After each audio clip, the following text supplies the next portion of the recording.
বদলে গেল জি বাংলার জনপ্রিয় রিয়েলিটি শো দাদাগিরির সঞ্চালক।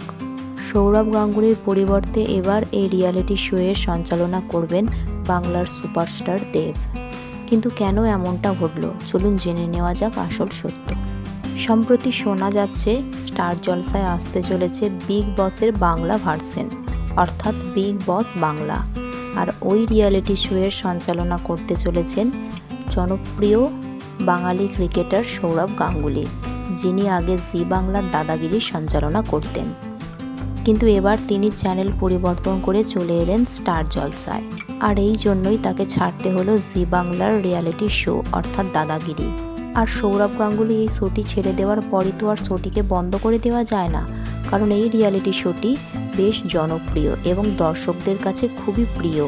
শোনা যাচ্ছিল সৌরভ গাঙ্গুলির পরিবর্তে জিৎ, যিশু না হলে দেব, এই তিনজনের মধ্যে যে কেউ এই রিয়েলিটি শোটির সঞ্চালনা করবেন। অবশেষে কনফার্ম হয়ে গেল অভিনেতা দেব এই রিয়েলিটি শো এর সঞ্চালনা করবেন। তবে এই নিয়েও এখনও বেশ অনিশ্চয়তা আছে, কারণ অভিনেতা দেব ইতিমধ্যেই ব্যস্ত হয়ে পড়েছেন আগামী ইলেকশনের নির্বাচনের জন্য। আর এই নির্বাচনের প্রচারের জন্যই তাকে ছুটে যেতে হচ্ছে বাংলার উত্তর থেকে দক্ষিণ এবং পশ্চিম থেকে পূর্ব সব প্রান্তেই। তারই মধ্যে তাকে মেনটেন করতে হচ্ছে তার প্রযোজনা সংস্থা এবং তার নিজের অর্থাৎ সিনেমার শুটিংয়ের কাজও। তার মধ্যে আলাদা করে সময় বার করে এই রিয়েলিটি শো এর সঞ্চালনা তিনি আদৌ করতে পারবেন কি না, সেই নিয়ে যথেষ্ট সন্দেহ আছে।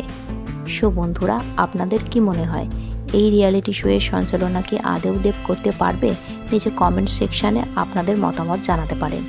ভিডিওটি ভালো লেগে থাকলে লাইক, শেয়ার এবং চ্যানেলটিকে সাবস্ক্রাইব করতে ভুলবেন না।